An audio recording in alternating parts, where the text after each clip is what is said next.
we're going to go out now and we're going to go and find a very special geocache. And this is going to be for our 5,000th. How many years has this been making? 14. So at least 15 years in the making. That's how long it took us to get to this point. But yeah, this will be our 5,000th geocache. And it's absolutely chucking down rain. But we've got to do it today because today is the only time we've got together over the next few weeks to do it. So, yep, hope you enjoy it.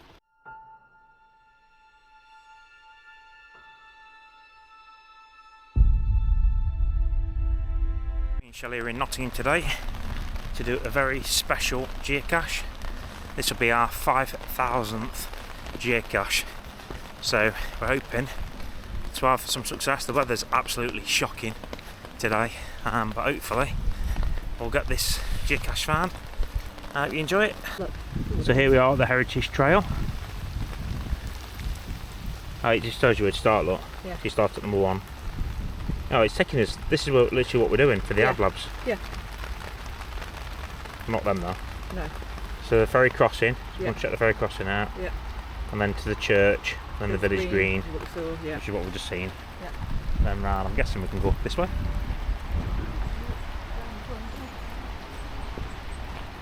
Or do we have to go that way? It's just a shame the weather's pretty abysmal today for doing this, but it does mean there's no one around. So that's one thing. Big rally. It's an old grave there, look.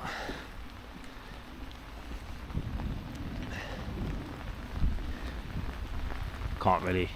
So it's from 1761 now. Sarah Dean and John Dean.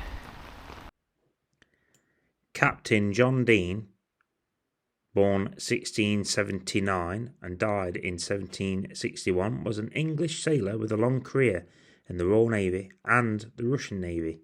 He rose to the rank of captain in the Royal Navy, commanding in the capture of Gibraltar.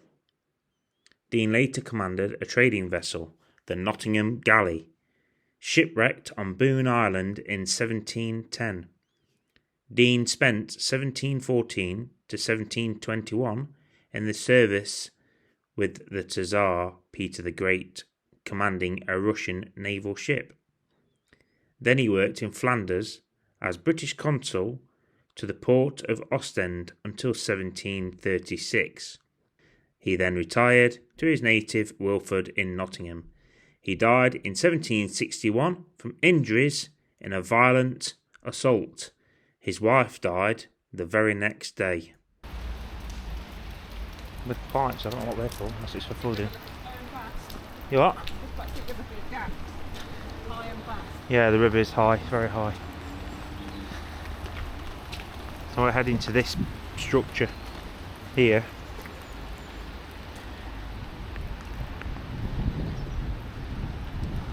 This building is the Wilford Gazebo, listed as an historic building, and it was built as a summer house associated with the poet Henry Kirke White. The basement was used as a mortuary for river drownings. Ooh, it's a bit grim, isn't it? Burnt out in 1976 and restored as a preserved structure in 1980. So yeah, this was used as a mortuary for river drownings. And if you can just see the other side of the river, it's extremely high. I don't know if I can show you it, can you see through there? We've had constant rain for days. It's getting really high. I'll show you around here, I don't know. You can see, yeah, you can see. Look at the river, how high it is and how fast it's flowing. So I give you a look at the church. This is what the church actually looks like. You can see, and there's the summer house that was used as a mortuary for river drownings. Right, onwards. So these are the Dean houses straight ahead of us. In 1738, John Dean had these two large Georgian houses built. Originally named Pozzallo and Thorn House, they became the Hawthorn and the Elms. He lived in Palazzo, frequently visiting his home whilst employed as a consul at the port of Ostend, before they finally retired here. In 1748 he was attacked while walking on his own land by a robber named Muller. He was stripped of everything of value. Miller even cut the buttons off his jacket. He was left for dead, Miller was caught and he was hanged for his crime. Alright, so I can't film too much around here, but this is the Carter house, and this is actually the old schoolhouse that used to be here. But there is a school here now, but all of the schools are built around this original building, which was the school. That's weather's absolutely atrocious, and this wall here, this is the bee bank. The bee bank, as you can see, it's got bees on it. See the bee shell? It's called the bee bank.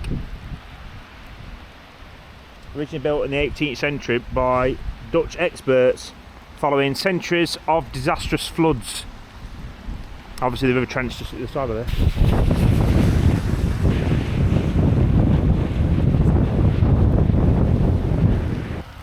It's a knocker. You have to knock once. Not once, just that's the top, yeah.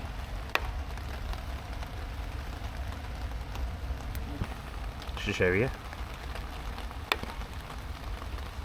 So that says no.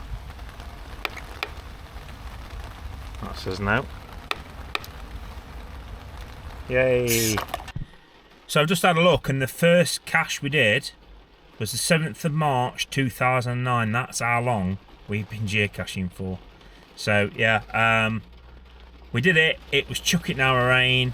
We had a walk around the local village in the rain, absolutely chuck it down, and now we're back in the car. So yeah, geocache 5,000 in the bag. Thanks to everyone that's been watching and supporting us in our geocaching adventures. So thank you very much, folks. I know you enjoyed it, and that geocache was definitely unique to us, not something we've ever done before. Amazing. Tell me all your dreams align. Sign me up and tell me about